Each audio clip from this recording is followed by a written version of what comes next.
cède la parole à Madame la députée de Joliette. Merci, Madame la Présidente. Alors, c'est aussi avec beaucoup d'émotion que je prends la parole aujourd'hui. J'ai peine à le croire, à l'étape ultime de l'adoption, enfin, d'un projet de loi qui vient abolir toute forme de délai de prescription pour les victimes d'agressions sexuelles, de violences conjugales, de violences subies pendant l'enfance. Je pense que c'est un énorme pas qu'on franchit aujourd'hui.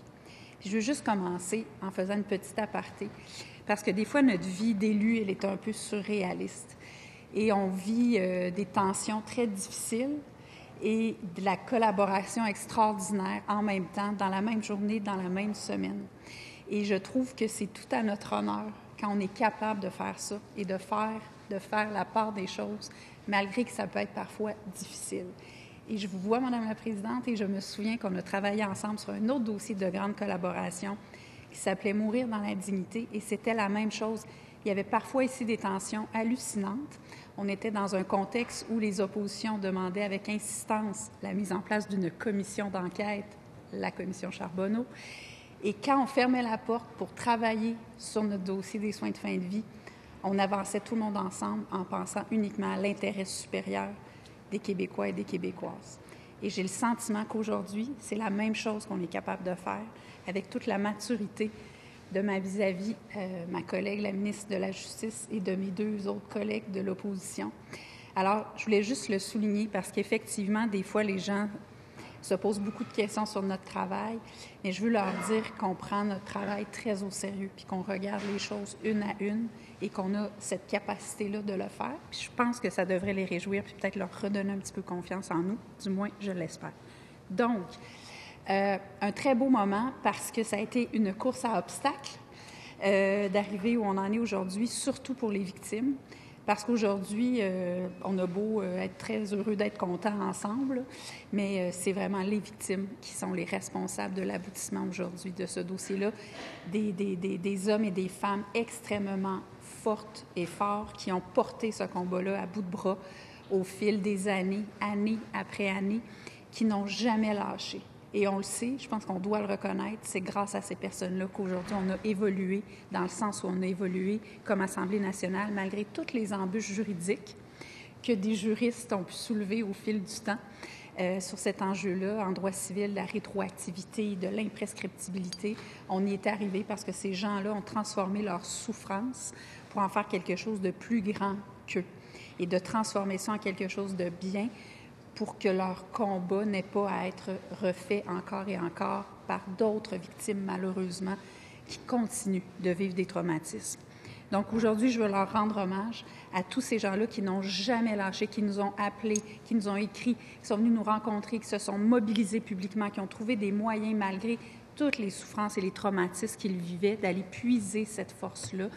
Je veux leur dire merci infiniment, parce que c'est grâce à vous aujourd'hui que, comme société, on avance et que, je l'espère, on va pouvoir réparer davantage les dommages et les souffrances qui ont été causées au fil des décennies. Et il y a de ces gens-là, Madame la Présidente, qui ont 80, 85 ans, 90 ans, qui ont pu en parler dans leur âge très avancé, parce qu'ils vivaient la honte, les tabous, les difficultés reliées à ça. Et donc, si on peut apporter un peu de baume, qu'ils poursuivent ou non, qu'ils transforment ce droit-là en droit actif ou non, je pense que ça va déjà être une très grande avancée. Donc, mes collègues ont tout à fait dit ce qu'il y a dans ce projet de loi-là. Évidemment, plus de délai de prescription, une rétroactivité qui donne tout son sens à la mesure.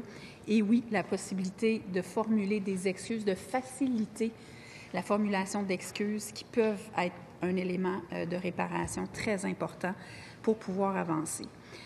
Alors, j'ai le sentiment que ce qu'on a fait au cours des derniers jours, c'est de se parler, pas de député à député ou d'opposition à gouvernement, mais d'humain à humain, d'humaine à humaine. C'est la même chose qu'on a fait avec les groupes qui sont venus nous voir. J'avais le sentiment qu'on avait un échange d'humain à humain et pas politique.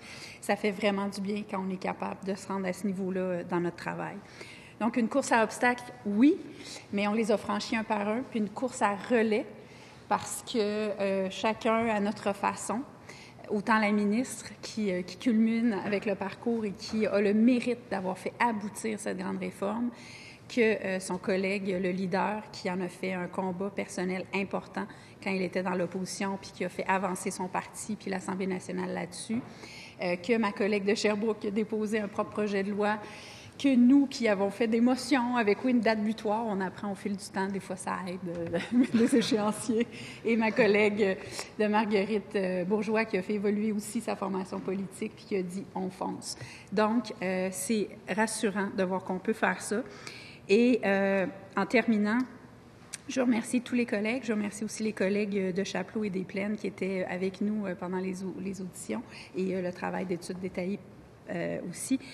Et puis, je veux laisser un message d'espoir aussi aux victimes qui vivent encore énormément de difficultés, de honte, de culpabilité, de remise en question, qui ne sentent pas que malgré les avancées qu'on fait, ça va assez vite que le système les reconnaît, qu'on comprend leur détresse et leurs difficultés. Et je veux dire que si on a pu travailler, je pense, de manière aussi collégiale, c'est aussi parce qu'on travaille de manière très collégiale ailleurs, dans un forum beaucoup plus large, pour l'accompagnement des victimes de violences sexuelles et conjugales. Puis je veux leur dire que si aujourd'hui est garant de l'avenir, je pense qu'on va encore franchir des grands pas avec elles et avec eux pour la suite des choses. Merci beaucoup, Madame la Présidente.